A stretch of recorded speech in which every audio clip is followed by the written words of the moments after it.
Hello,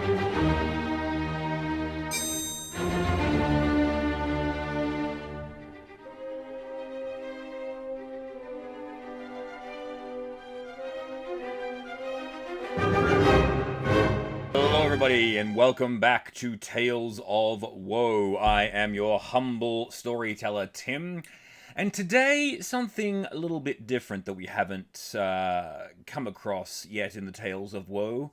Problem players. Now, we've all got those horror stories out there about the problem player that jumps into your campaign and just completely ruins it, and the DM doesn't do anything about it, or they start fights among the group, or they just really inappropriate.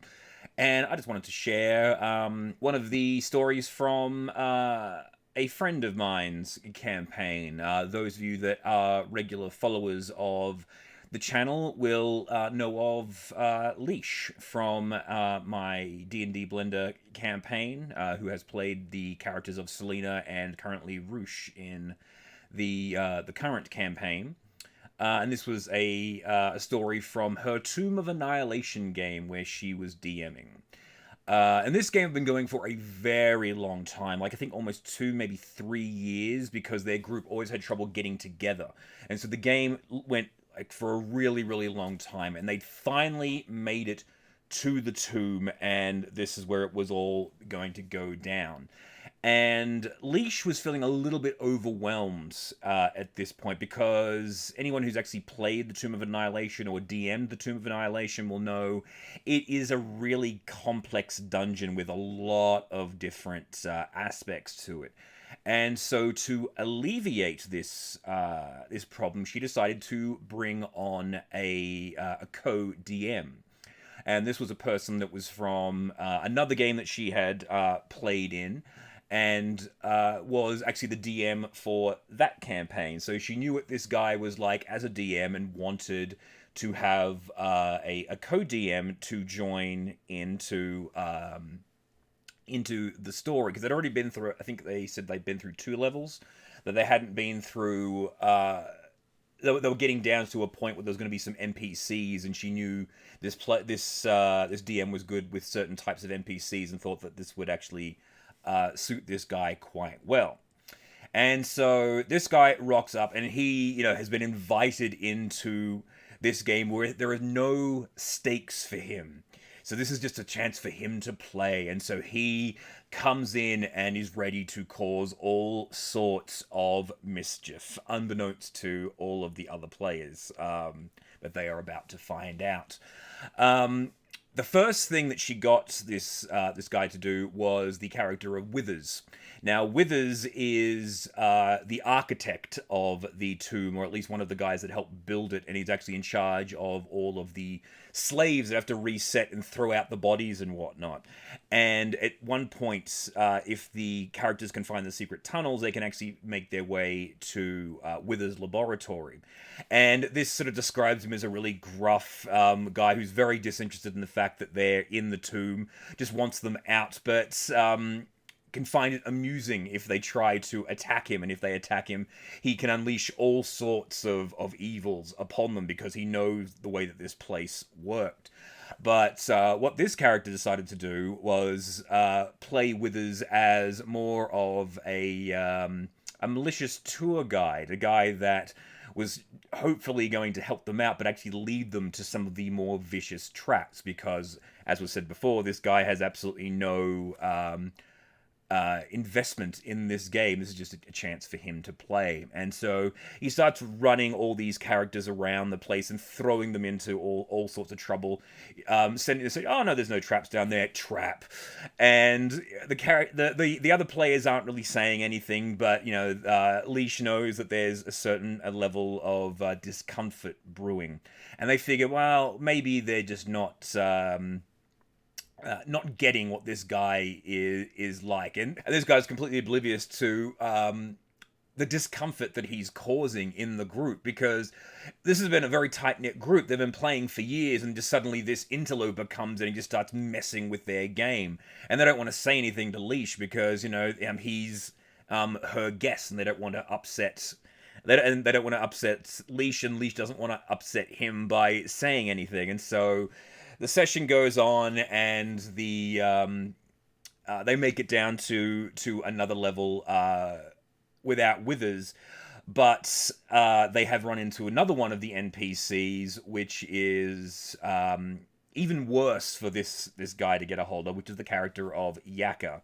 And Yakka is literally a golden floating skull that insults people. He's basically like Statler and Waldorf from the Muppet Show. So he stands on the shoulder of whoever was the first person to touch him and just mocks the ever-loving crap out of them. And this guy is loving it, just making an absolute ass of himself, but just really, really pissing everyone off, being incredibly obnoxious and just annoying the ever-loving crap out of everyone. And that was basically where that session ended, and he went away, laughing and like, oh, it was a hell of a fun. Like, looking forward to the next session. I was like, yeah, okay, sure, whatever. Anyway, next session comes around, and once again, it's on. Yakka's being an asshole, and there's a big fight against a beholder, and this character, this guy's like, awesome, now I get to play as a beholder, because there's like an invisible beholder with a personality, and so he gets to play the personality of the beholder, and again, this beholder's incredibly obnoxious, and just everyone is just incredibly, incredibly uncomfortable, and just not enjoying the game as much as they really should be. And again, this guy, no idea about what's going on, but it gets to the point where one of the players dies, and interestingly enough, not the fault of this the co-DM in this instance. And this character brings in a new character who is a cleric, and then in the first fight against undead, the cleric, new character doesn't think to themselves that they should use their turn undead ability because they're unfamiliar with the class at this stage. They just want to play something different. And then, of course, this guy starts digging into into this person about, why weren't you using your turn undead? And then he goes, whatever. And then it just goes on and on and on. And this guy is he's just not getting the fact that he is really making everyone uncomfortable. And that session ends, and he goes away, and then, of course, the players have a word with Leash, and it's time for Leash to have a word with this player. And interestingly enough, it wasn't brought up for at least a month or so for her, because she had time to build up to it.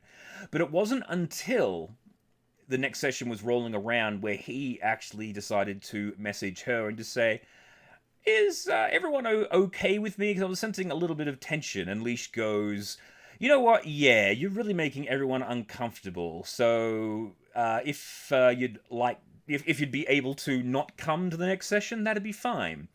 And the player's like, yeah, okay, sure, whatever. Didn't take offense to it, because obviously had sensed that there'd been something wrong in the other sessions. And so a bit of a rambling story in this instance about this particular player, but yeah, a bit of a happy ending.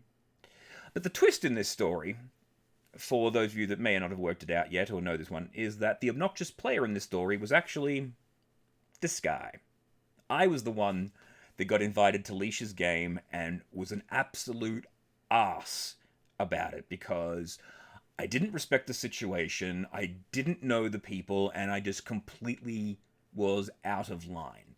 And it wasn't until quite a while after the fact that I realized, maybe I'm the one that's making people not have fun in this situation. So I left that game, and their game continued unhindered without me. And Leash and I are still friends. I'm still friends with many of the, well, not many, I should say. I think 4 out of the 6 players that were there, I'm still friends with them. Have played several games with Leash as DM and as my player, and as well as other members of the group as a DM and as a player. So I'm not really sure if there's a moral to this story, but mostly just to say that always be aware that you are not always going to be the good guy in a story. Even though you may be trying to be the bad guy in the game, that can translate badly across into the real world. And be aware that if people have a problem with you, that you should be okay with leaving the game, because it's not always about you. Even though in this instance the story was about me, but it's not always about you.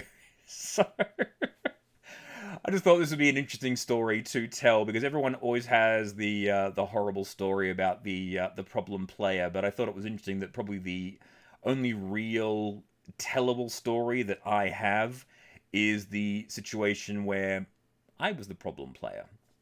So, make of that what you will. So, anyway, thank you all for watching. Please remember to like and subscribe. I have been your humble storyteller, Tim, and remember to keep on blending. Bye!